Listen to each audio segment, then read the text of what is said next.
What's up, YouTube? Hope everybody's having an awesome day so far. If you can't tell, it is Mississippi in the summer and it is hot. So like I am inside in the AC and still sweating. So if you notice sweat going crazy, mind your business. Anyway, here with the Dimir Shadow video. As you notice, there aren't sun cleansers in this variation. That's because sun cleanser was like a one-time tryout item explicitly for Boros energy, not for anything else. And I just needed to break out of the energy slump. And I did, and we trophied, and that video's up if you haven't seen it yet. So this is going back to straight Dimir. Not saying the third color splash isn't worth it. You very well could splash like white for prismatic ending to help answer things like Flage, some of the Boros energy cards, as well as other problematic permanents. You could go with Soul Tie to get access to Tarmogoyf, like Terra Sunder, your naturalize effects. You go red for Alpine Moon, K Command, Lightning Bolt, Unholy Heat. Unholy Heat kills a lot in the format right now. Anything like that, definitely in the realm of possibility. But I've been enjoying straight Dimir, been having good success with it, so I don't want to rock the boat too terribly much. So this is what we got for today. Replace the Sun Cleansers with like a couple copies of Flusterstorm, Second Legion's in. The Flusterstorms, I already think that the Ruby Storm matchup is phenomenally in our favor, like 85% on our side. And you don't need extra sideboard cards for it, but when we're talking about a matchup that's becoming so popular, especially on Modern or Magic Online, that you're almost guaranteed to run into it every league, it doesn't hurt to add an extra spot just to kind of shore up that matchup. If it were something that we were seeing like periodically once every 5 leagues, I wouldn't bother adding anything. But I do think the deck is popular enough to where a couple extra slots aren't the worst idea, especially when it's something like Flusterstorm that you can carry over against, say, the Jeskai Wizards decks, the Flame of Anor decks. You can carry it over against other spell-based combo or spell-based interactive decks. So it's not the worst card to have access to. Other than that, main deck 60s, like the exact same. Seeing a lot more Amulet Titans, so that's where the Aether Gusts are coming from. Tron's on the rise, so maybe swap that third Stern Scolding for a third Consigned to Memory. But we'll see how it goes. We want to see how the matchups are actually playing out before we start shifting around too much. Funny update. So I had a streak going where I had not lost a single game with a flip Tamiyo. And when people hear that, they're like, oh, you Tamiyo, you win the game. Of course. Duh. But no, I mean, every single game that I flipped Tamiyo, I had won. Period. And that's a ridiculous streak to have. And I finally lost a game where I flipped a Tamiyo.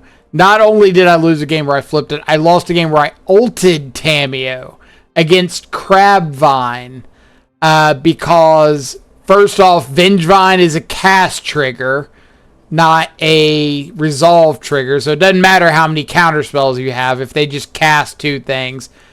And 2, I saw the top half of my deck and did not find a single fatal push, and I was in a position where I had to kill off a Vengevine and had to pay 2 life to dismember, which meant that I died on the Vengevines coming back the next turn because of that 2 less life that I had. Where if I had had a fatal push, I could have fetched, fatal push the Vengevine, only lost 1 life, and I died to Xaxes the next turn. So, thought that was really funny. I also screwed up because they had a Ripples of Undeath on turn 2, and I was like, oh, I don't care about Ripples Undeath. I've got like a or a Nethergoyf and a Death Shadow and some interaction. I cared about Ripples of Undeath. The thing proceeded to flip over like 3, what's the black 4-drop that when it goes to the graveyard from your library, they gain 3 life, you lose 3 life. They flipped over like 3 of those off Ripples of Undeath, and I was like, Okay, maybe I needed to care about that. But anyway, enough about that. Back to this video. Playing through some Dimir or voicing over some Dimir. So if this is a deck you might be interested in for your next F&M or your next RCQ, then hopefully this video helps you out a little bit. Also, big congratulations, since I'm recording this after the fact, big congratulations to Anthony Soon, that top aided the MXPT in Tacoma or in Seattle this past weekend. Yesterday at the time of recording this. So they top aided with Dimir Shadow, with Frog, Murktide, dressed down in the main. So I'm sure we'll play that list on stream pretty soon. Either way, on to our match. Game 1 on the draw. We've got a turn 2 Tamiyo. If we find another Street Wraith, we could turn 1 Tamiyo. Looks like our opponent's also in Tamiyo. Important to note that they cracked the bauble on their turn. They played land, played Tamiyo, played bauble, and went ahead and cracked it, which means they're going to draw a card on our turn, so they can't flip their Tamiyo on their turn unless they hit like 2 more draw spells. So it could mean that either A, they're a deck that doesn't care about flipping Tamiyo, or B, they're like looking for force negation or something on our turn.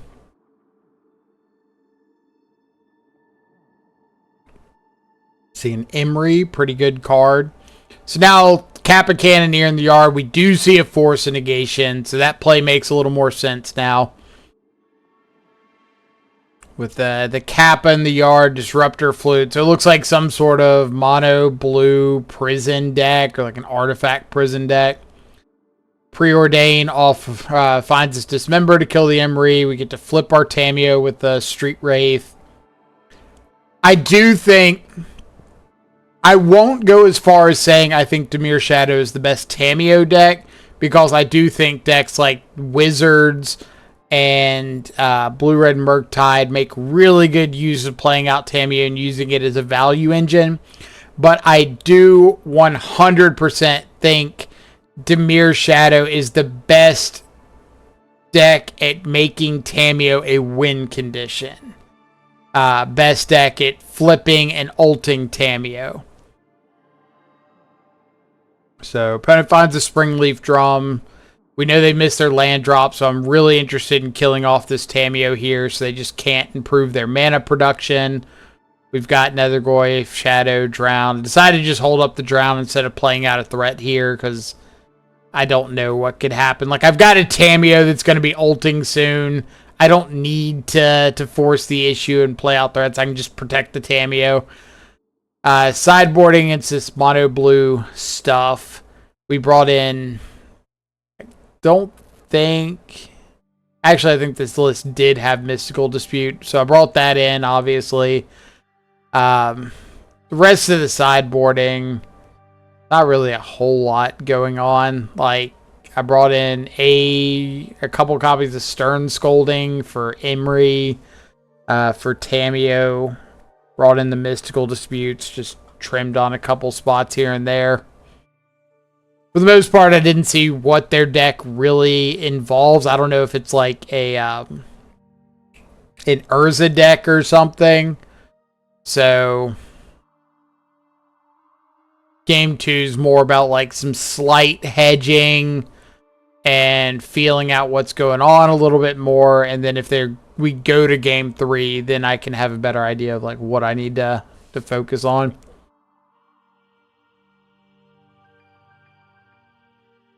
Springleaf Drum is fine.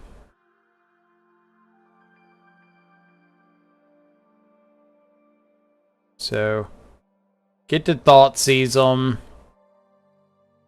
What was the rest of their hand? The rest of their hand was like Flare of Denial.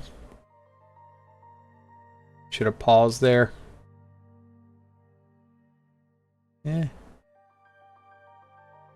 Yeah, Flare of Denial, Disruptor Flute, Tamiyo, Force. I don't care about the Disruptor Flute. The Flare of Denial, if they want to sack off their Tameo, that's kind of a win for me. Force is fine because I'm counterspelling on their turn.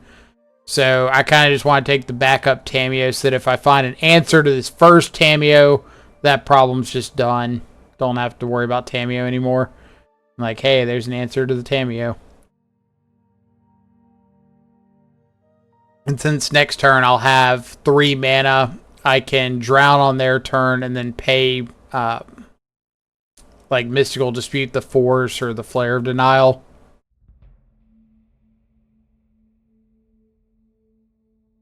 Unfortunately, Urza's Saga is a pretty good card for them to find. They Disruptor Flute, naming Dismember, which is kind of funny because you can always just like pay the 3 or pay the 4 life and then the extra mana off that. We go for the drown, we force.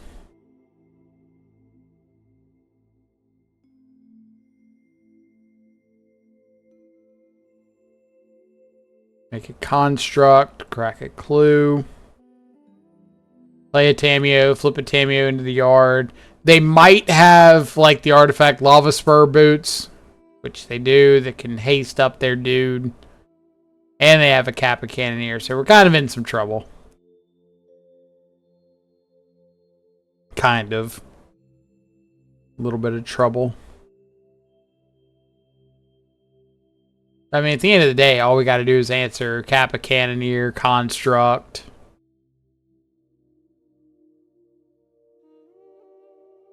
I'm really shocked by this attack. I get that they have the Urza's Saga, but that attack kind of... It's like, you know you can make a Construct the next turn and make the Kappa unblockable, but they don't, so... Who knows? Either way, on to game 3. Bunch of Kappa Cannoneers, can't do much about it. But now we know more about what we're up against.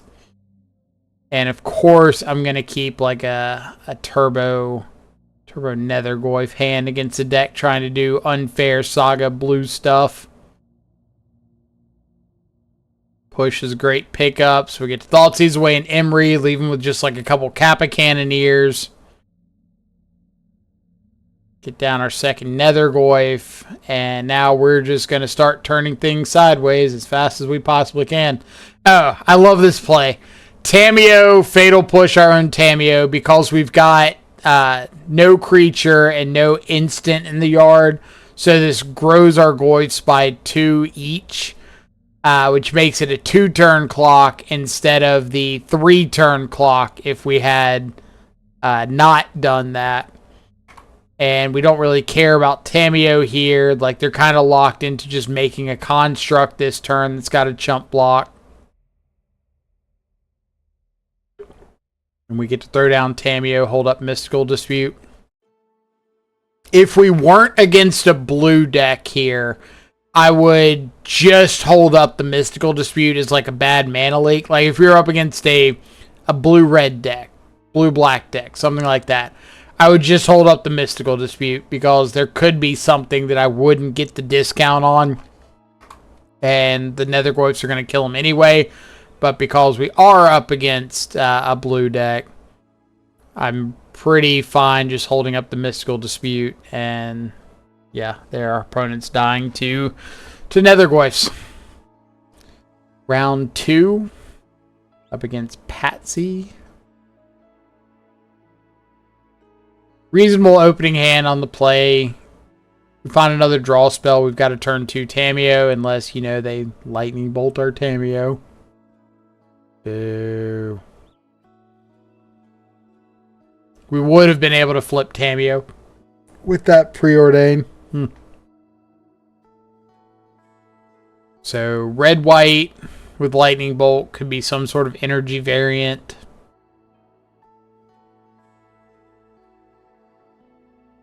Guide of Souls, probably a pretty good indicator that's the case.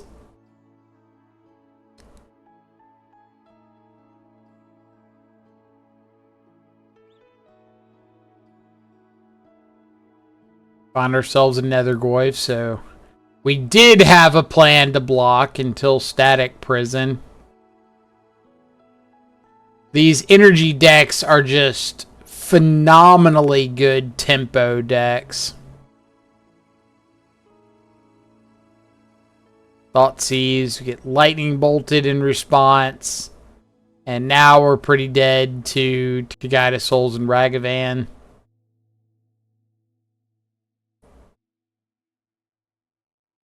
Like, we were in a lot of trouble against the Guide of Souls anyway.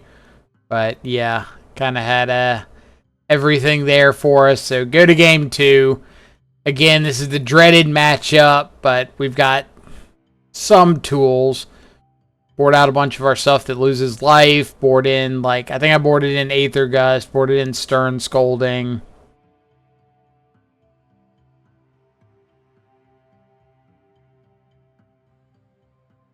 Guide of Souls.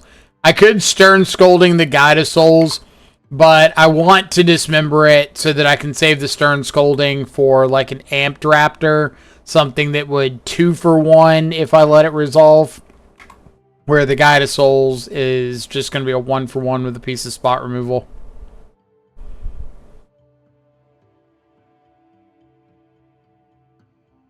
To counter an Amulet always feels good.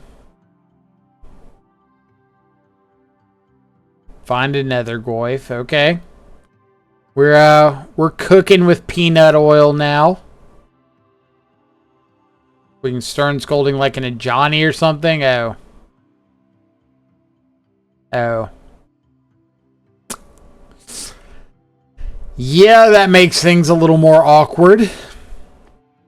But we have Fell the Profane, so if they like fire up their hearse, kind of a plus.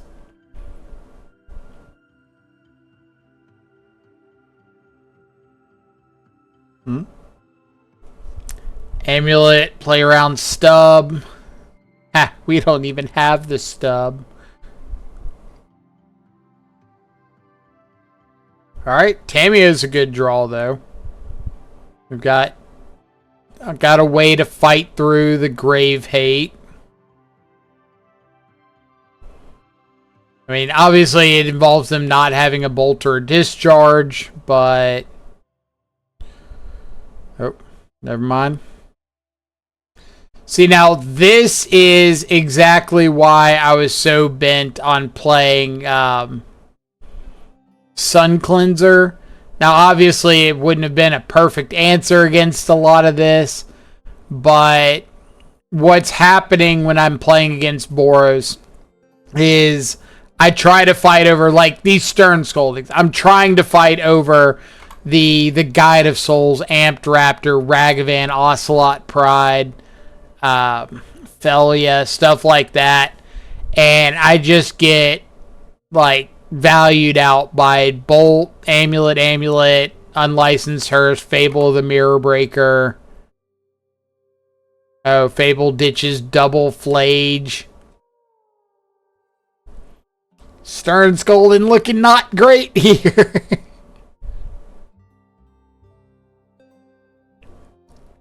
As I get to counter an Amped Raptor. But you get the idea. Like, the idea behind Sun Cleanser was, hey, if I play this card out, I shut down Amped Raptor, Guide of Souls, Unstable Amulet. So now all I got to do is focus on, like, Flage and Unlicensed Hearse, Fable. Might make things a little more one-dimensional. Again, not a perfect answer, but sometimes you got to try stuff. Turn 1 Tamiyo. I love these turn 1 Tamiyo starts with Force Negation because it looks so good to be able to like interact on their turn. Cycle Street Wraith in the hopes that maybe we find a way to flip Tamiyo. We don't, but we do get to Force Negation, a Ruby Medallion. And you want to make sure on turns like this, attack with Tamiyo before you cycle your second Wraith so you don't flip it and miss out on that second clue token. It can matter. Thoughtseize, take their other mana reducer and just kind of say, hey, hope we don't die. And this is the secret mode on Tamiyo, where you just start buying back force negations and drowning the locks and stuff over and over again and say, good luck. I don't need to ult the Tamiyo. I can just get all the counter spells in the world. Opponent leads on a Manamorphose here. We're going to force that. We're forcing it instead of drowning, so they can't, like, Ral after, which I would be able to force a ritual or anything after the Ral anyway. But maybe there's a line where they, like, Ral this turn, block the Nethergoyf, I draw dead. Next turn, they second Ral, ritual, I counter it, they ritual again, and go off. Something like that. I don't need to deal with that. I can just force the Manamorphose, hold up drown for anything that follows it up, and stop them on the spot. That's definitely one of the biggest weaknesses of the Storm deck against us, is the fact that they've just got mono 2-drops. So if you're able to leverage like Stubborn Denial, Force Negation, Flusterstorm, Thoughtseize, stuff like that against their 2-mana requirement, it can make a pretty big difference. So Thoughtseize away Ruby Medallion, leave them with a bunch of dead stuff. They also don't have a second land, which is kind of fun. Oh, found land. We found a drown, and now we're just never going to tap off our counter spell, because if we counter whatever they do to try to get started this turn, like the ritual, then we can just kill them with Fel the Profane Thoughtseize next turn. And yeah. Ruby Storm, ladies and gentlemen. On to round number 4. Pretty quick league so far. We either get demolished by energy or kind of like run through Ruby Storm. Alright, reveal Giganta, Stomping Ground, Swift Spear, so Prowess. Which means our immediate focus is getting creatures off the board. They are down to 5 cards here after they draw, so have a reasonable chance of being able to keep the board clear.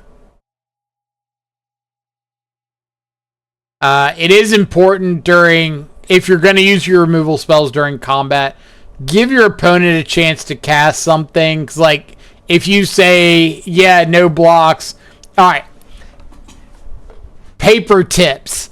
Some of this doesn't work on Magic Online. Most of it doesn't work on Magic Online. But in paper, if you're playing against Prowess, and your opponent attacks you with a Swift Spear, like their 2/3 Swift Spear, just like that. Just say like, yeah, no blocks. Go to pick up your pen or whatever you're writing your life total with. Like, go to pick it up and hold your pen like you're going to jot down your life total. And wait to see if they go bolt you or lava dart you or whatever. And then fatal push, because you have priority opportunities here where you say no blocks, they say okay, take 2, and you can say okay, before damage, like I've declared no blocks, there's still a priority exchange before damage occurs. You declare blocks at the very beginning of your declare blocker step, still priority exchange.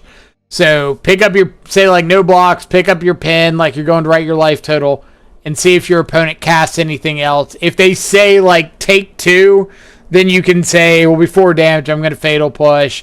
But if they've got a spell, there's a good chance they'll be like, before damage, bolt you. And be like, cool, kill your Swift Spear. And it just really helps to get cards out of hand, which is a big deal in a matchup like Prowess. Get rid of them resources. So there's your Shadow Mind Game tip of the day.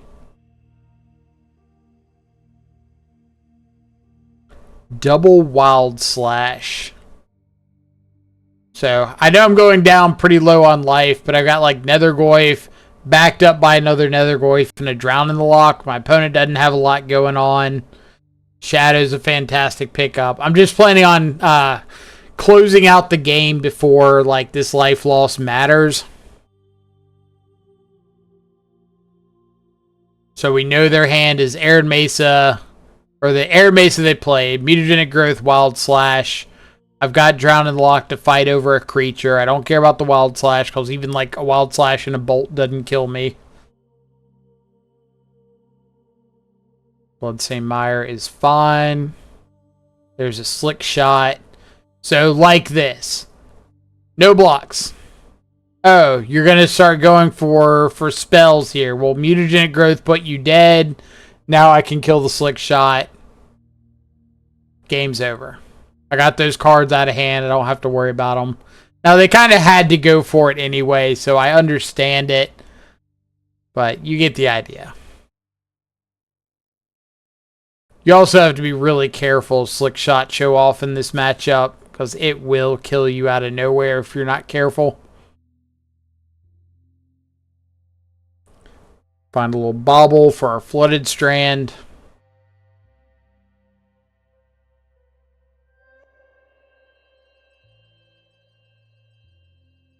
Now, if they do play something like a Slick Shot this turn, I'm definitely dismembering.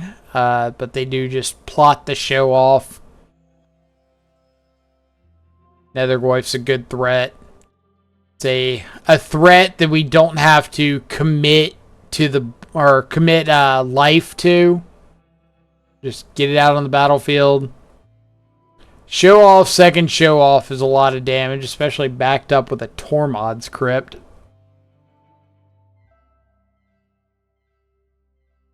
So here I'm going to end up dismembering one of these show offs because I'm losing one extra life to get the show off the board. Now a lot of extra life for the Veil of Summer and we die. But can't play around the Veil of Summer. Just kind of have to accept that one on the chin. But good game 3 hand. We've got a Fatal Push. We've got a Preordain. Aether Gust. A lot of these early turns are really about like maximizing your ability to smooth out your draws.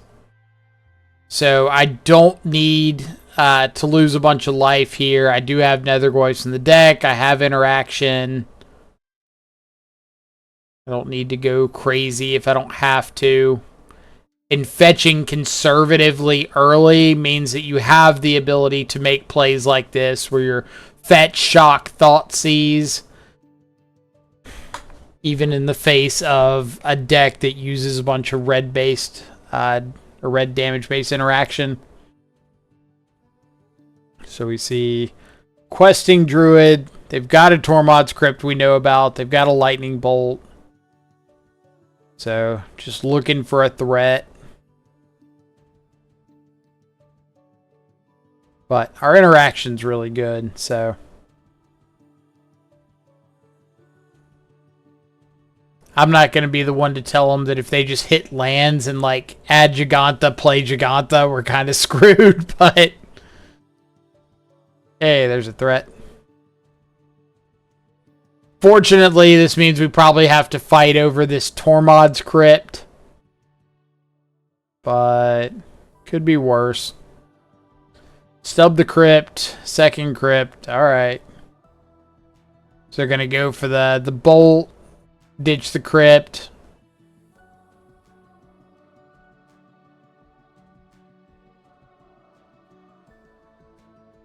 Now we have Aether Gust for the Giganta if we want it.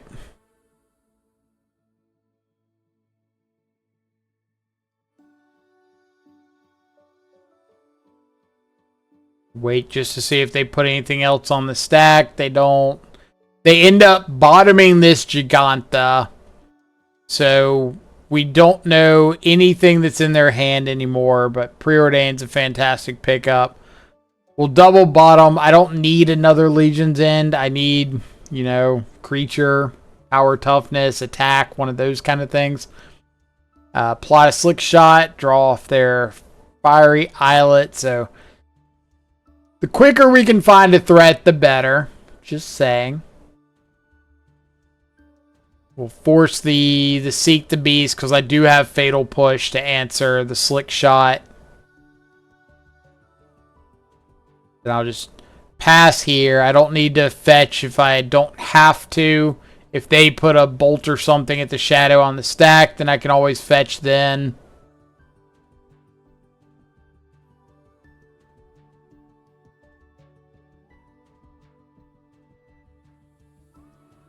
And then this is one of these fun plays of like, I'm going to call your bluff.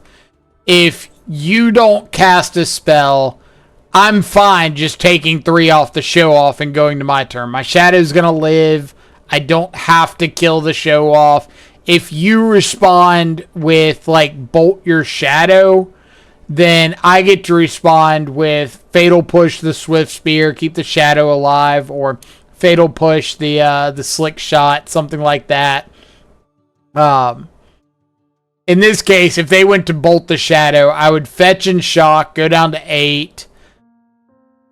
I would take 5 off the show off, which would kind of suck, but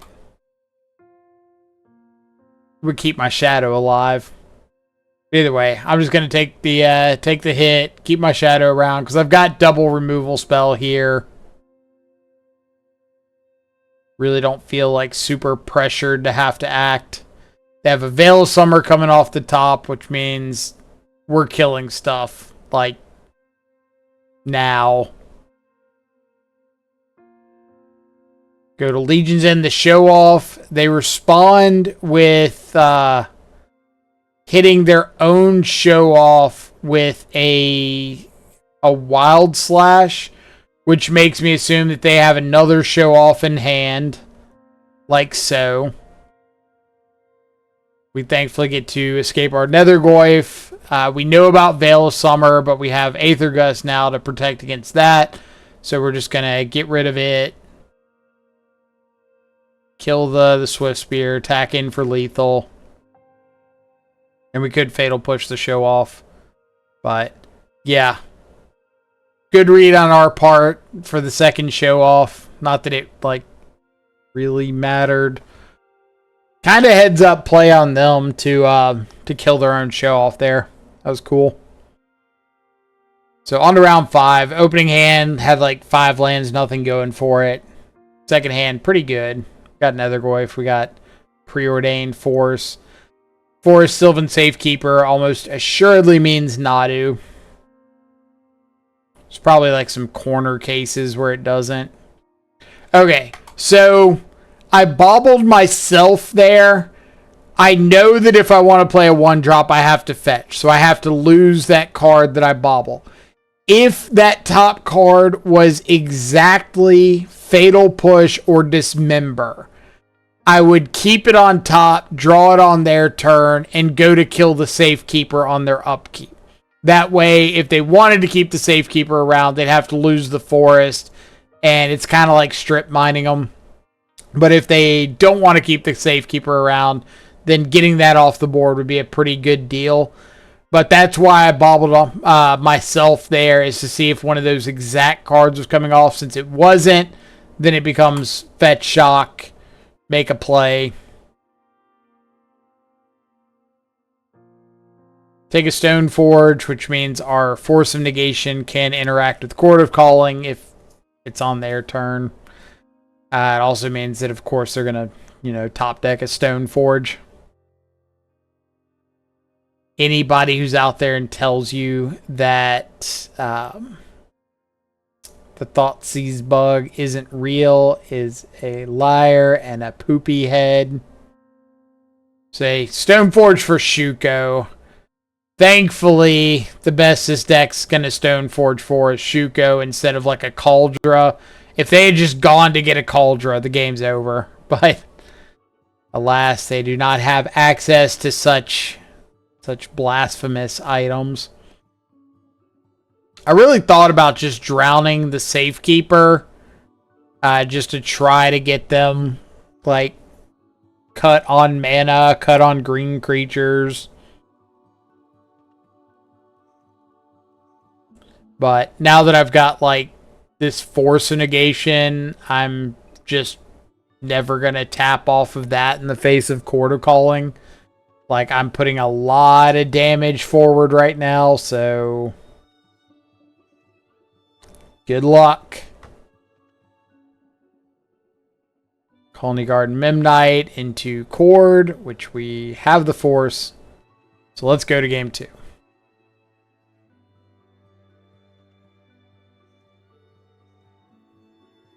Secret Force dissolve mode unlocked. Sideboarding against Nadu, bring in like Aether Gust. Drowns kind of meh, doesn't really fight over Quarter Calling very well.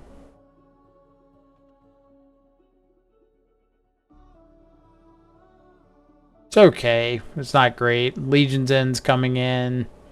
Aether Gust is coming in.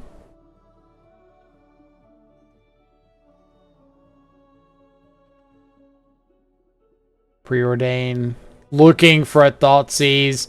Find a Fatal Push off the top, so I'm going to draw into that on their turn.